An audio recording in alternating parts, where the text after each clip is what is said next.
guys, it's Ellen, and today I'm going to be doing a book review of The Boston Girl by Anita Diamant. So the first few minutes of this review are going to be spoiler-free, and I will just give you a little warning when I'm going to start to talk about spoilers. This book was a huge surprise to me. I had never heard of it before, and I actually saw it in my college campus bookstore, and I liked the cover, first of all. I mean, I'm a sucker for really cool covers, and this one's a really nice one. It has like the black and white picture with the different colored text on it.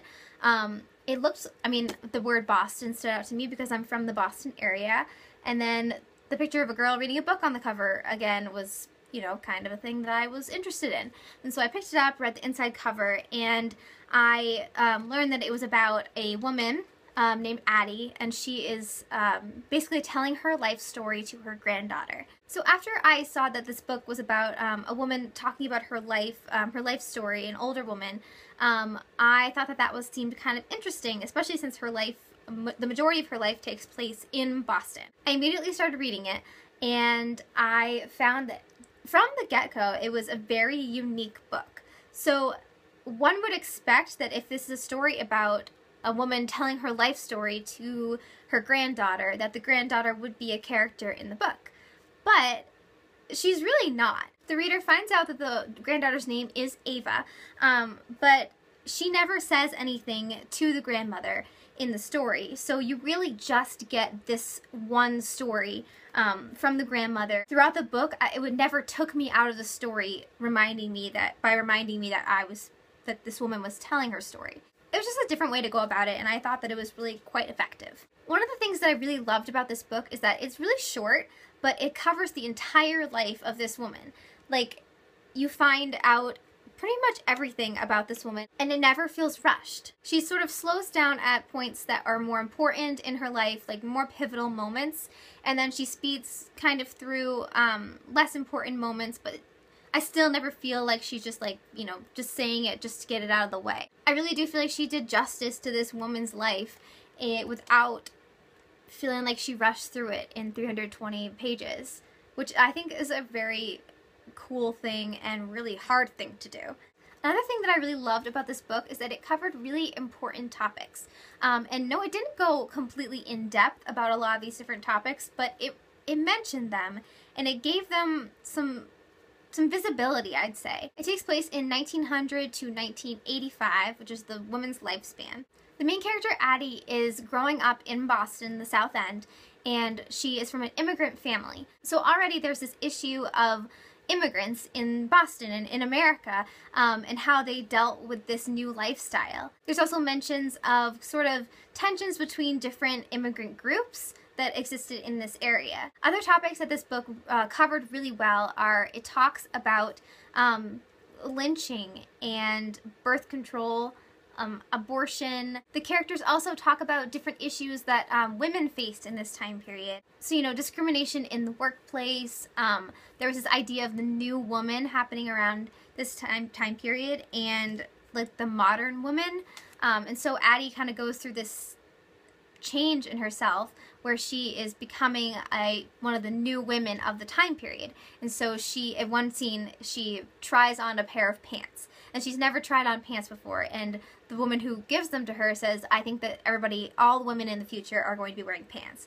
And that really struck me because, you know, it's hard to think of a time period where women didn't wear pants, and that wasn't a thing that they did. Another aspect that they cover is kind of dealing with a sick family member or a death in the family. And so I really think that in this book, everybody can find something that's really relatable and also something that is very important to them. There's so many different social aspects that anybody who reads this book, I believe, will find something that they really strongly believe in and really feel passionate about. So yeah, reading this book sparked a lot of passion within me and a lot of, you know, sense of social justice and wanting to make the world a better place, which sounds super like lofty and crazy. But it really did bring out these emotions because it talks about these really tough subjects. Another thing that was really great was that she managed to get really amazing relationships in a very short period of time. So, I mean, throughout the course of Addie's life, obviously she meets a ton of people and you learn basically all these people, but throughout that you find that she has these really close relationships, really intense friendships that are like long-lasting and really quite beautiful and great to read about. There's also a beautiful love story in here that brought me to tears. And I just can't even figure out how she fit it all in these pages, honestly.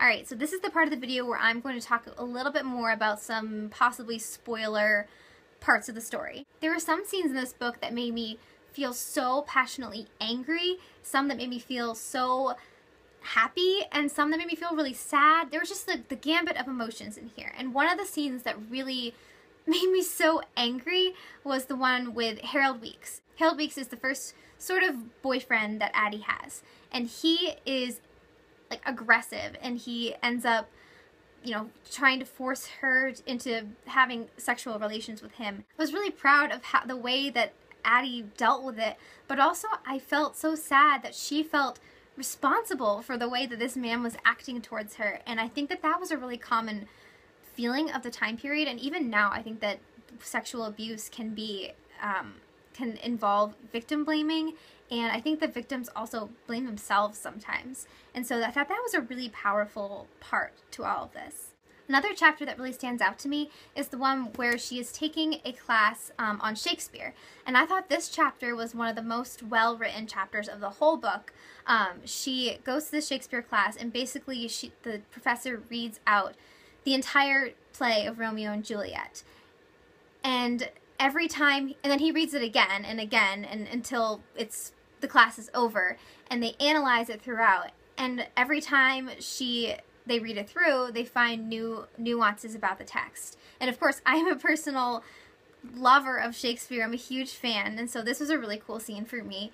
And it made me think about how education can really be lots of different things. It doesn't have to be this certain one kind of classroom setting where you read a bunch of books and then you talk about them. This was just reading through the play and asking important questions, and then their final exam was to ask a question about the play and then answer their own question, which I thought was really cool.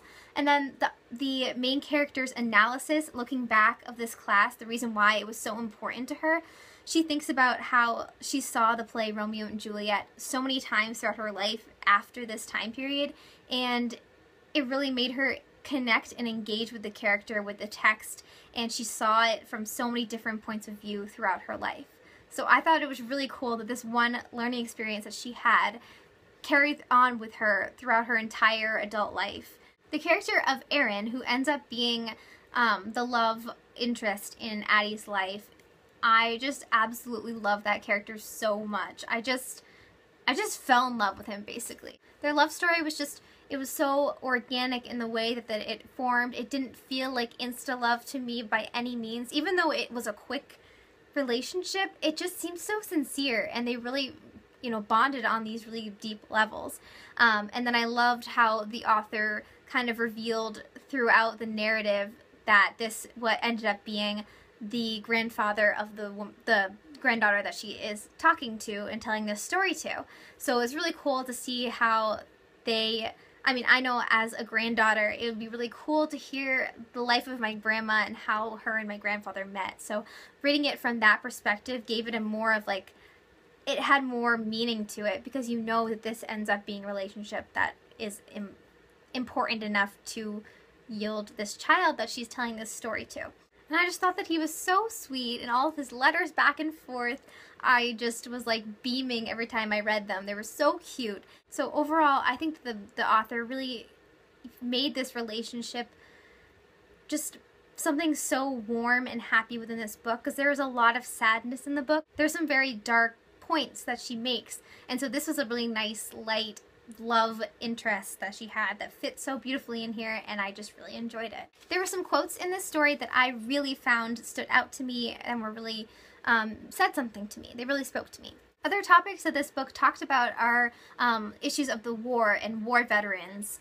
One of the more minor characters comes down with PTSD, and how the book handles it is really very beautiful and sincere. The character notes that the doctors who were treating these men who were coming back from war with all these different issues, the doctors were just basically telling them to repress their memories and not think about it, which is like really, now that we know how mental disabilities work and mental illnesses work, it's basically the opposite of what you should be doing. And so one of the quotes that she says is about how they treated PTSD. She said, "It was like treating syphilis with candy bars," which really stood out to me because I think that that's a really, it's just so pointless. It's just so wrong, you know? And I love that. Another quote that stood out is when she's talking about a sick family member.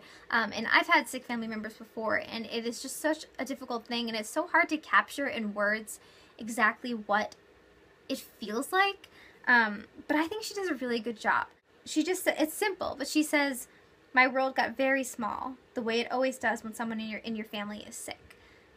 And I think that's just a simple way to put it, but I think that it so captures the feeling. The world just gets very small. Later on, she kind of adds to that, and she says, "I felt like I was living in the meantime." And that, I could so relate to that one sentence in an instance where you're in your life where you just feel like you're in limbo. And I thought she put it really well. And then the last quote that I really loved, it was near the end of the book, she said, "Don't let anyone tell you that things aren't better than they used to be." So older individuals talk to younger kids and say, "Oh, you know, it used to be so much better in my days. We never used to do this. We never would do this. We had that." And in response to this, Addie thinks to herself, things have gotten so much better over decades of all these challenges. You know, technology has gotten better and social justice has gotten better. And I think that's the point she's trying to make with this quote, that even though it doesn't always seem like things are getting better, like the good old days may be something nostalgic, if you really look at it truly how things were back in those time periods, there were some serious issues, and overall the movement is forward that we've been going. And so I think that this character's saying that, you know, that things are better now, basically. Things will always be better. I think is a really powerful thought. Okay guys, so that is my review of The Boston Girl. I gave it 5 out of 5 stars. I thoroughly enjoyed this book. It was a complete surprise to me. I didn't know anything about it going in, and I loved it. And I related to it so much, and I really think that anybody can find something in this that they can relate to. Specifically, people who live in the Boston area or know or familiar with the Boston area, because the references in here were just really cool to hear about. I mean, I read a lot of books where this takes place in New York City or somewhere else, or LA, that I'm not really familiar with the landmarks and stuff, but they talk about, you know, Symphony Hall, and they talk about Cambridge and Beacon Street and all these places that I've been to, and it's just really cool to see them in the book, and especially in this time period, because it's a very different time period, but it's cool to see that these things still existed, people still went to them. Overall, I loved this book. I would definitely recommend it. It's a really quick read, it's very fast-paced, but it's not rushed, and you get so much out of it. Thank you guys for watching, and I'll see you in my next one. Bye!